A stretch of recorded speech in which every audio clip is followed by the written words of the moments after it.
शुद्धि का अगला तल इल्यूमाइंड माइंड, प्रकाशित मन। ज्ञान स्थिर हो जाता है इसमें। ऐसे व्यक्ति से कुछ भी पूछो तो वो उसी क्षण बता देते हैं, क्योंकि उनका ज्ञान स्थिर है। किसी किसी को कभी कभी खबर लगती है, किसी किसी को हर पल खबर रहती है। हर पल मन प्रकाशित रहता है, प्रकाश ठंडा नहीं होता। फिर कहते हैं Shri Aurobindo intuitive mind. Illumined mind से प्रकाशित मन के बाद एक और तल है, अभी हमारा ज्ञान है, हम देख सकते हैं, जान सकते हैं, सब कुछ जान सकते हैं, स्थिर हो गया ज्ञान।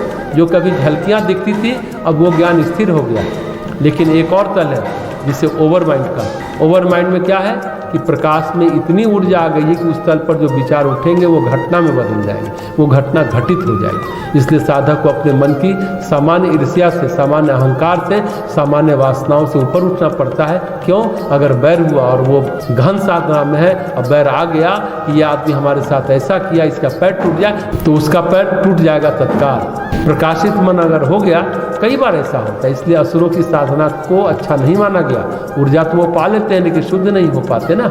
योगियों ने परिचय दिया, एक त्रिलोक सांग रामपा हुआ, जिन्होंने 10 खंडों में अपनी साधना की, तिब्बत क्षेत्र की बात कही। उसमें एक खंड है द थर्ड है, उन्होंने लिखा आज्ञा चक्र को जगाने की विधि।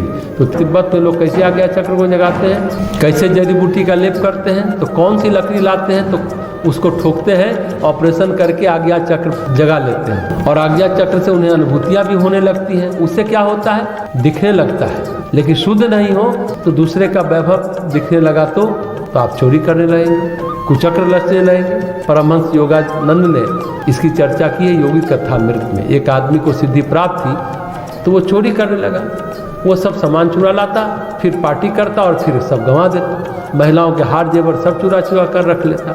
नहीं, प्रकृति में वो भी दंडनीय अपराध है।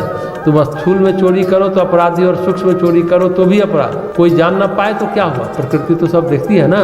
इसलिए हमारे यहाँ भारत में जब आज्ञा चक्र जगाने की चर्चा की गई तो आंतरिक ऊर्जा से की गई, बाहरी किसी उपकरण से नहीं। क्योंकि आंतरिक ऊर्जा जब तक जगेगी तब तक आप शुद्ध हो चुके होंगे। फिर जो शक्तियाँ आपको मिलेंगी उनका सदुपयोग होगा, उनका कुछ कल्याणकारी उपयोग होगा, उनसे फिर चोरी चौकारी बेईमानी का उपयोग नहीं होगा।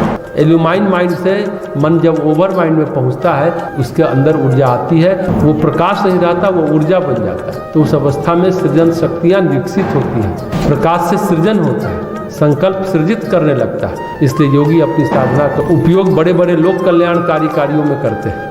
जैसे रमन महर्षि हुए, श्री अरविंद हुए, वो अपने संकल्प को, अपनी ऊर्जा को देश के कल्याण के लिए लगा देते हैं, देश की स्वाधीनता के लिए लगा देते हैं। कहीं अन्यत्र नहीं, कहीं क्षुद्र कार्यों में नहीं लगाते। और इसके बाद सुपर माइंड आता है, शुद्धतम अवस्था चित्त की, ईश्वर के साथ एकात्म मन। तो राम मन का क्षेत्र बड़ी विचित्रताओं से, बड़ी विचित्र अनुभूतियों से भरा है। इसमें संस्कार का क्षेत्र है, इसमें कर्म राशि को शुद्ध करने की बात है। इसमें अतीन्द्रिय शक्तियाँ भी हैं, अतीन्द्रिय सिद्धियाँ, विभूतियाँ भी हैं। इसमें अचेतन के अंधेरे भी हैं और उन अंधेरों का परिष्कार भी है। कामदगिरी के स्फटिक शिला की यात्रा कठिन यात्रा है। कामदगिरी में हम पहुंचते हैं, धर्म में स्थिर हो जाते हैं, स्थिर अडिग होते हैं, स्थिर होकर योग साधना, स्थिर होकर तप साधना करते हैं। तो अध्यात्म के 2 चरण हैं, तप और योग। कामदगिरी का क्षेत्र वही है, तप का क्षेत्र, योग का क्षेत्र, धर्म साधना का क्षेत्र, धर्म धारणा का क्षेत्र, धर्म निष्ठा का क्षेत्र, विवेक और वैराग्य का क्षेत्र।